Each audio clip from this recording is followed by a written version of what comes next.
Le 16 juillet débutaient les accueils de loisirs qui furent de vraies vacances pour plus de 1000 enfants. L'encadrement, comme chaque année, avait préparé un programme d'activités variées où le rêve, la découverte, les jeux collectifs, la culture et le sport étaient au rendez-vous. À Capelle, on ne plaisante pas avec la qualité des centres grâce à la formation des animateurs organisés sur place. La quasi-totalité de l'encadrement est titulaire du brevet d'aptitude à la fonction d'animateur. Cette formation est gratuite pour les Capellois. Il suffit de voir l'enthousiasme des enfants qui arrivent au centre chaque matin pour comprendre qu'il s'agit là de grands moments de bonheur et de plaisir offerts par la municipalité. Cette semaine, c'est le vélo. On a décidé de faire un camping de 3 jours en partant de Capelle jusqu'au Coudekerque à vélo. On fait tout à vélo. Aujourd'hui, on est venu à Tétéghem à vélo. On repart à vélo, on va à Bergues à vélo. Tout à vélo. Oh, c'est assez rythmé, c'est sportif.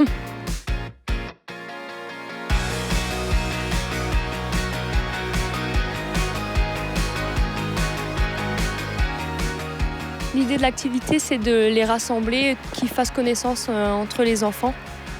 Comme ça, ils ne restent pas chacun de leur côté, ils sont tous ensemble et ils s'amusent ensemble. C'est bien parce que au moins on peut choisir notre activité. C'est pas comme les autres centres que tout le monde doit faire ça et les autres ils font ça.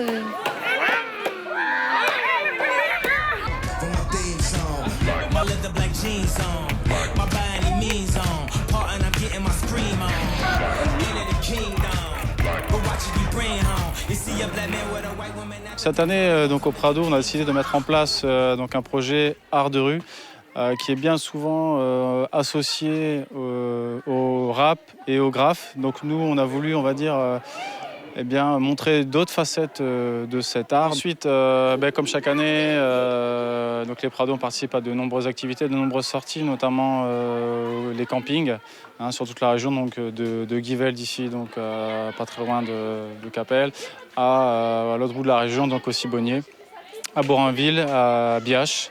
Comme activité, on a eu du paddle. Là, cet après-midi, on a kayak polo. Et demain, on a VTT. Le soleil il est avec nous, heureusement.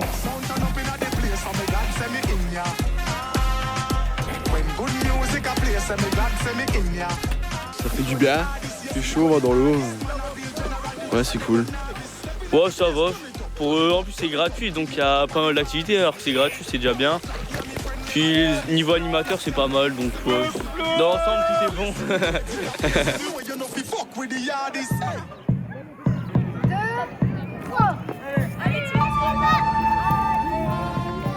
Alors pourquoi on a choisi le Far West? Parce qu'on voulait mettre un petit peu à l'honneur la ferme communale. On a à la ferme communale beaucoup d'animaux et puis les enfants ont l'occasion comme ça de venir à la ferme voir les animaux. Et du coup, on s'est dit, on a cherché un thème en rapport avec la ferme communale et on s'est dit pourquoi pas le Far West. Alors regardez, ici j'ai fait des pyramides. Donc chaque équipe il y aura un enfant, chacun votre tour. Vous allez devoir tirer sur les gobelets. Alors cet après-midi, il y a d'autres jeux, alors comme le tirage de ballots de paille. Ensuite, il y a la rencontre avec sa monture. Donc là, on a pu utiliser les différents animaux de la ferme communale pour mettre les enfants devant et puis leur démontrer qu'il y avait différents animaux et puis ils peuvent les caresser, etc. En fait, le jeu au tirer dessus, c'est qu'on se mettait comme ça et on compte jusqu'à croire. Le premier qui a lancé de l'eau, il a gagné. Aujourd'hui, j'ai caressé les poneys et hier,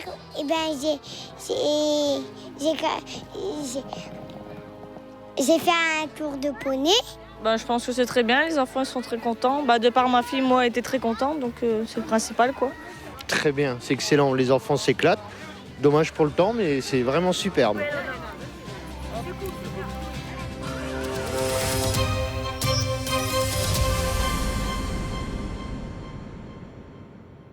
La ville a toujours fait beaucoup pour la jeunesse, parce que la jeunesse, c'est l'avenir.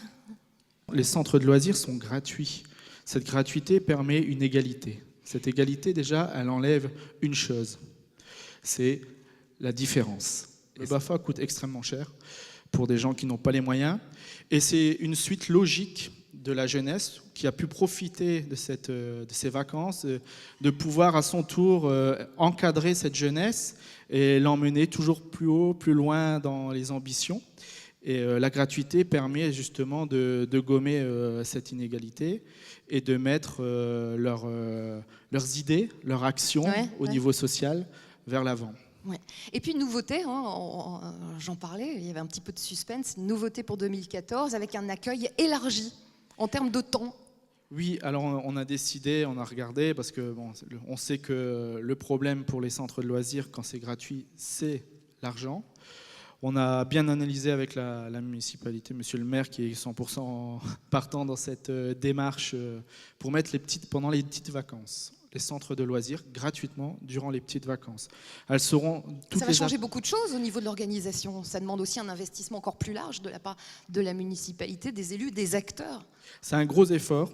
On a 270 jeunes diplômés à Capelle-la-Grande. Et ça permet pour les jeunes diplômés qui, malheureusement, durant l'été, peut-être ont des stages ou font des vacances ou autres, de pouvoir venir faire les centres aérés et aussi gagner de l'argent pour pouvoir payer leurs études ou aider leur famille. Parce qu'à Capelle-la-Grande, on a une ville quand même assez ouvrière et malheureusement, le chômage est très présent. Et cette démarche, elle est pour les enfants d'abord, pour qu'ils puissent s'amuser, puissent découvrir un côté plus pédagogique au niveau du travail avec les périscolaires et les centres avec l'école. Ouais. Donc ça sera plus axé sur la culture, les arts, quoi. On va terminer avec un point extrêmement concret pour les inscriptions. Ça se déroule comment? Il y a encore temps? Alors oui, comme ça a été marqué sur le journal communal, le mot du maire, les inscriptions auront lieu d'ici quelques jours, à la fin du mois, à la mairie de Capelle-la-Grande, à la salle des réceptions et des mariages, où les gens pourront s'inscrire et venir durant ces 6 semaines supplémentaires, en gros, des petites vacances, gratuitement, s'amuser avec les amis, les copains, et dans la bonne humeur, et pour l'avenir de Capelle-la-Grande.